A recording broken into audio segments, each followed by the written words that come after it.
Welcome back to Community Conflict.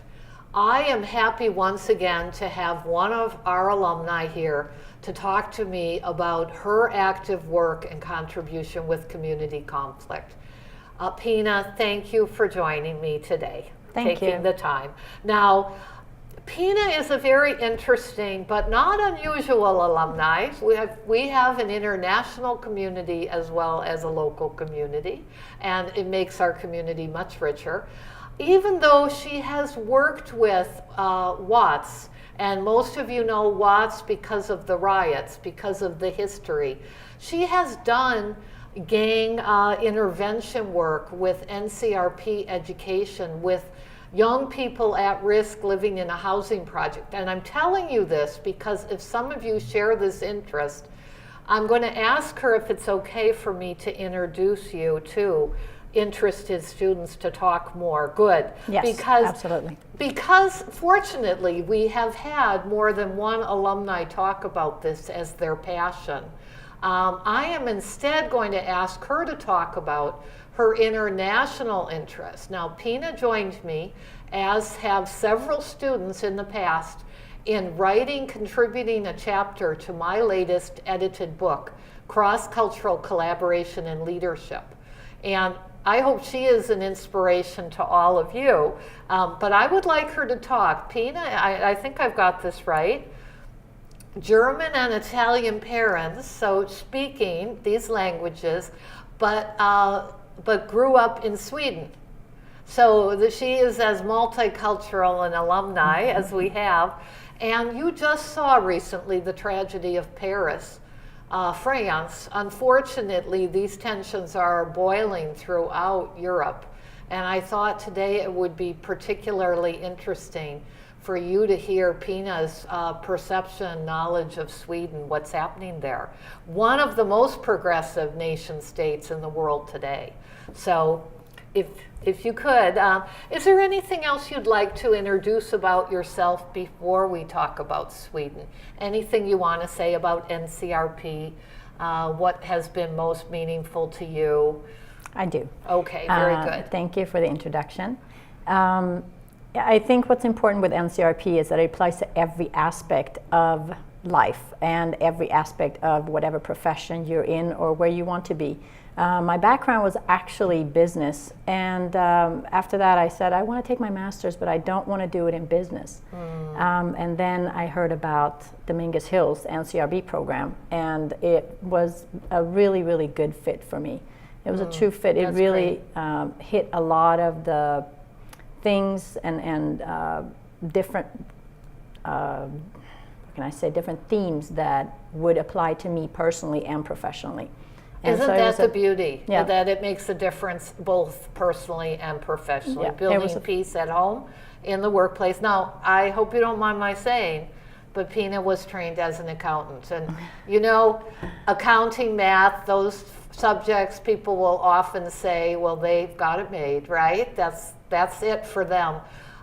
We have had several accountants come into NCRP, and there's a role for any background in this field. Absolutely. And so this was, as I got into the master's program, I realized that this was the fit for me. This is what I'm passionate about. This is where I want to pursue in my future, both personally and in my career. Well, and you are seriously pursuing a PhD program. I think that's worth saying because there is a group of you that goes on to do doctoral studies. Yeah.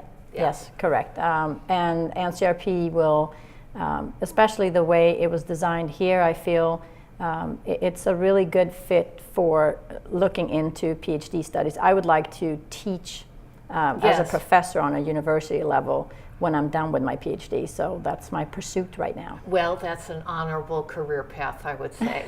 Okay. Well, we don't have a lot of time together today, but once again, Pina is willing if any of you want to connect with her personally, so you can talk about any of this. But let's talk about Sweden as a progressive nation state. Now, I'll tell you my experience in Europe, and I have a sister who's raising her family in Ireland, so I know Europe a little bit better than some Americans do. But the tensions have been boiling, in particularly the colonial power nation states like Britain, like France. Usually Scandinavian countries we think are a little bit different, are a little bit more progressive, open. Tell me about what you're seeing with Sweden today. It's challenging there. There's a lot of community conflict. Yes, and sadly, I think it's going to become more and more community conflict.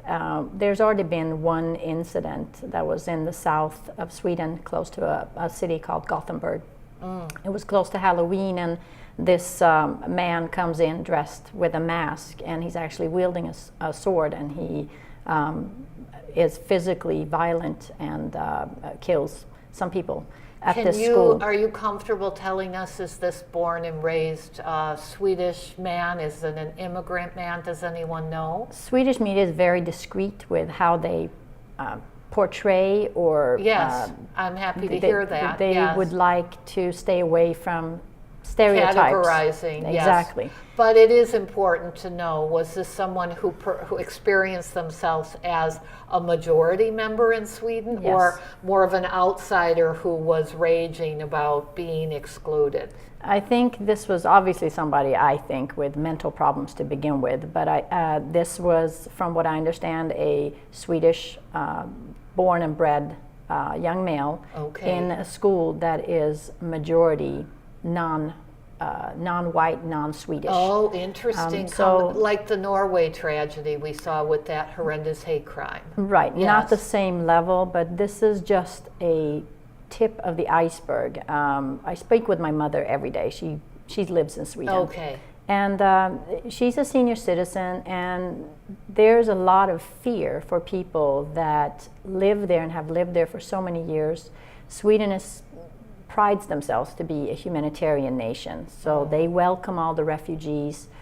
They welcome from everybody Iraq, from Afghanistan, everywhere. Syria. Syria. Yeah. I think right now we take, after Germany, the most Syrian refugees. And up Okay. until very recently, Sweden had very open borders. They required nothing. You literally could just walk across Wow. and say that you're a Yes. refugee. So all that being said, going back to what my mother feels as a senior citizen, there's a lot of fear of economics, and that's very common in an economic turmoil, or in this case, we're having an extreme amount of refugees coming through the border, and it costs money. So everybody's questioning, where's the money going to come from? Okay, now not everyone is going to know about how liberal and generous Scandinavian countries are with entitlements, with Correct. What is in Ireland called the dole, you know, welfare for people. I want to positively frame this because I really respect the Scandinavian nation states for the generous support they give not only mothers but fathers with parental leave. I mean, I do see this as a model, but we all know with the healthcare debate in this country that the U.S. certainly has not gone the route of Canada and European nations.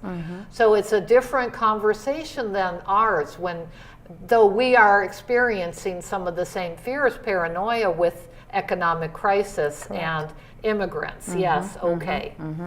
I think what I see now is, so Sweden is tax-based. I'll just fill the Yes. general audience in. So everybody pays in with the idea that everybody will be able to get something out of it. Right. So the fear now is that you have tens of thousands of refugees as an influx into Sweden, and they're obviously going to cost society. They are offered free housing, they're offered clothing, food, free school for 2 years so they can learn the Swedish tongue, native Right, tongue. okay. And so people are questioning, why do I pay taxes Well, for and all of them? So it creates Worried the in about and out. sinking the country. Yes, You know, yeah. having a Greece kind of experience. It's Correct. a real concern. Yeah. It is different though. You can hear it, I hope, how open these countries have been to accepting people and supporting them. So comparing it with what we go through, I think it's a very different situation. France has the highest percentage of Muslim community out in Europe. It's one of the highest percentages in the Western world. Actually, it might be the highest percentage in the Western world, and you saw some of the tensions and the conflict. Unfortunately, what no one talks about is the segregation that goes on in these progressive nations. Absolutely. A lot like the US, where we still see a lot of segregation. Absolutely, and that's a really good point. So, for example, I speak for Sweden. We have a lot of, they call them developments. I'm from Stockholm, so I'll speak for the developments that are close to Stockholm. Yes. And there we would call them urban developments here. Okay. They're not... Public housing? No, not in the same Okay. regards. Okay. Although they might be paid for by the state, it's not regarded public housing in the sense we have here, what we call the projects. Right, right. So the segregation is such that it's both, I think, self-selected, because as a refugee coming in, I think you feel comfort in coming into where you know your own community is. So Sure, you know the language, yes. Exactly. The religion, yeah, oh yes. Exactly. So you can go to the square and you'll chat with people in your own language. You'll go to, if it's a mosque you belong to, you will go there. It's a whole social experience, but it creates a segregation. A lot of Swedish people don't feel a part of that particular culture and or religion. Well, language is a barrier that It is needs a barrier. to be acknowledged. You know, if any of you know San Francisco is a beautiful city of segregated communities. I've worked there and done NCRP there. Russian speaking, Cantonese speaking, Spanish speaking. And it's lovely to have the communities there, but there is exclusion, inclusion, yes. Yes. In our time together today, what would you hope NCRP, you know, and I'm saying that in very broadly, yourself, but all those in Sweden and Europe who have studied mediation and some of this, what might they contribute to help the situation? Now, before you respond, I must say all of us who study and do peace building must acknowledge that the price of war is exactly what we're facing with refugees. You cannot go to war and say we don't want the outcome, the cost of war. Our history as a world is constant wars, refugees.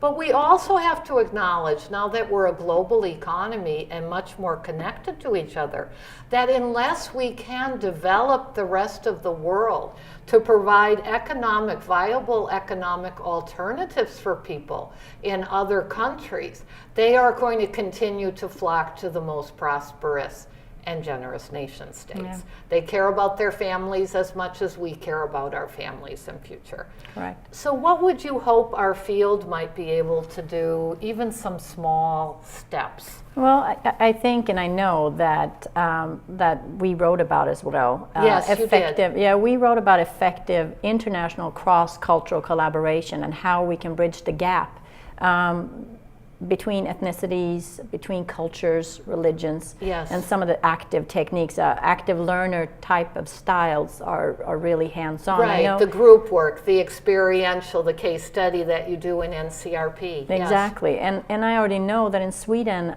they have an academy called Folke Bernadette Academy, and it's a branch of the foreign affairs of the government. They are now getting together a network of female mediators.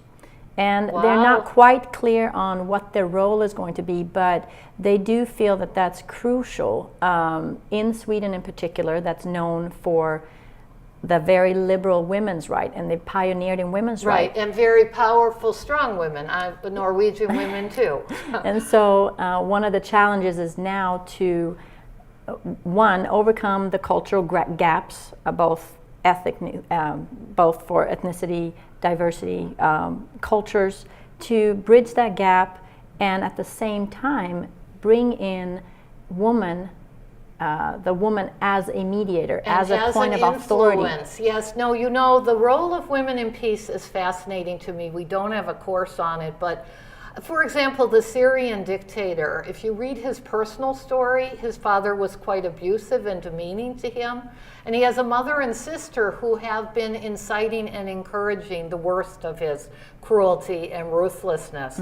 That's just a small example of the influence that women can have in a negative way.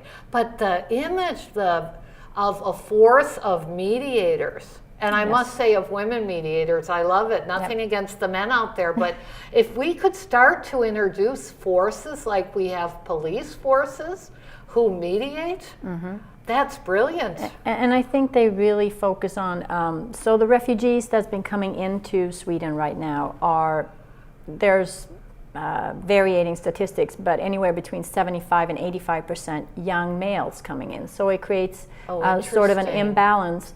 And that with the background of how culturally different a woman is viewed in, for example, Syria or Iraq. The Arab world, yes, the Muslim overall, Arab world, exactly. yes. So I think that's why they really wanted to get this international network of female mediators to bring... Well, just to be there when a conflict arises. Now, you may not know this, but the United States has a version of this. The federal arm was community relations mediators who went in. I had a good friend who mediated the Skokie protests, who went into Wounded Knee to mediate. We have had that, like the Watts protests. I'm sure there were mediators on the ground. At the local level, it's human relations, but just to have skilled mediators ready and available.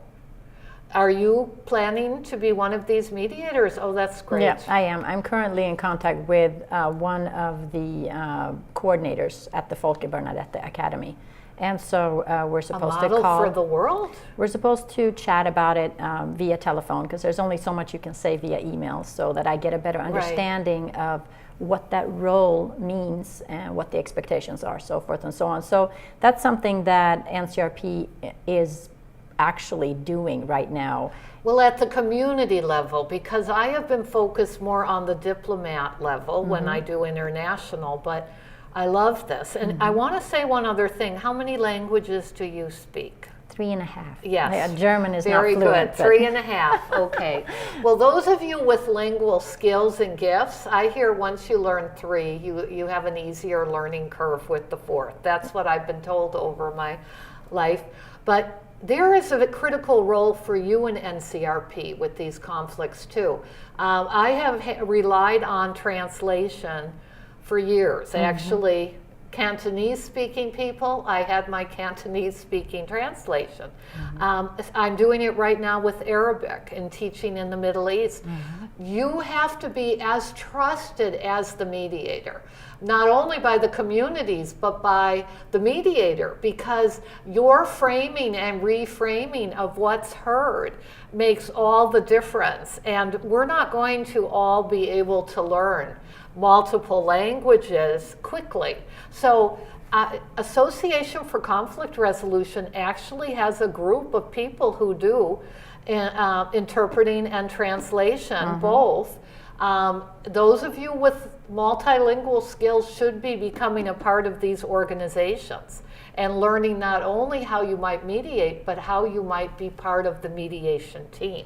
Correct. Yes. Another thing that I read, I'm not sure if they're implementing yet in Sweden as a part of the sort of cross-cultural collaboration, indirect response, I feel, of the huge influx of refugees, is that they are going to incorporate respect training, diversity training into grades K through 12. Good. We've been doing that a long time here. Yeah. You have to, because we all know in NCRP, that any difference can be misinterpreted as rude, offensive conflict if we're not enlightened about the culture. We're going to misinterpret, right? Correct, Yes. correct. So my understanding is that, again, it's coming from Foreign Affairs branch of the government that has been divvied out to a local entity in Stockholm. And again, I'm trying to contact them to see where are they going, what do they need, and if I can play any role in it. I would love to be able to give back some of my American training and my international perspective, because Los Angeles is such a diverse community. You've been living what they're hoping to teach. Mm-hmm. And that's the most powerful teaching, is if you can walk the talk, Exactly. right? The insight you have from having lived it. I would say what we have historically called diversity training in the U.S. NCRP does bring a special contribution to diversity training. We're not just educating about difference. We have the tools that make a difference and can bridge, can build, and that's exactly what you were writing about in the chapter you published. Correct. Yes. Correct. Just how different meanings. For example, the word respect might mean something to somebody from a particular culture and something completely different from somebody who is from another part of the world or part of the community. So yes, we're going to talk about what does. diversity means. What does respect mean? Is respect equal fear in some communities? Is respect equal kindness in other communities? And how do you meet that? How do you understand each other? Well, and generally, I'm going to have this dialogue with you because I live it too. Mm-hmm. You generally bring in a cultural guide or mentor for that culture to work with you, because you cannot expect people to describe their own culture to you. Try describing your own your culture to someone else. It's really quite a bit more difficult than it sounds. It is. It Yes. is. We did it a little bit when we were doing the Watts United collaboration. We did that a little bit. We had the Sure. youth explain what does respect mean. We applied Well, to them. to them. More Exactly. as people. Now, Yes. young people, that I would love to be listening to. Yeah. What I'll tell you, in the Middle East, pass it on. Mm-hmm. My husband understands some of the Middle East Arab culture really well, and he was just Skyping with an Arab Muslim man, peace builder, and this man wanted to chat, and my husband realized that he couldn't say, "I'm sorry, I'm busy, can I get back to you?" Now, in this country, we do that all the time. We schedule our connections, Correct. right? So who knew? That was another learning for me. Right. You know, there is so much that can be done at the community level with education. You know, that's NCRP. Builder. Is there anything else as you think of Sweden and what you're seeing there? You know, any ideas that come to mind that you might plant some seeds for future community work? What would you, in the perfect world, want to see happening there? Well, what I would really like is for not just the Swedish people, but also the incoming people to get cultural training. In other words, what is culturally acceptable in this realm? What is culturally acceptable in this realm? Because what I'm hearing and seeing in the news is that there is a collide. And I think that collide is simply because people are not aware. Well, I would add to what you're saying. Yes, education, but actually you need to have dialogue, because rather than be a mandated, these are the rules, the expectations, they need to introduce each other's expectations and then try to find common ground, you know, do the whole mediation process together. That is likely going to take a long time with such different cultures. Yes. Yes. Yes, it will. All I know is that Sweden needs to really implement something very swiftly. It is going to be a disaster if they don't implement something to find a common ground, to find something where both parties, both the Swedish residents and the refugees, can agree upon, can feel comfortable with. Right now, I feel that the refugees are coming in and they're welcomed, but Swedish people are also, this is a cultural aspect of it, Swedish people are very shy.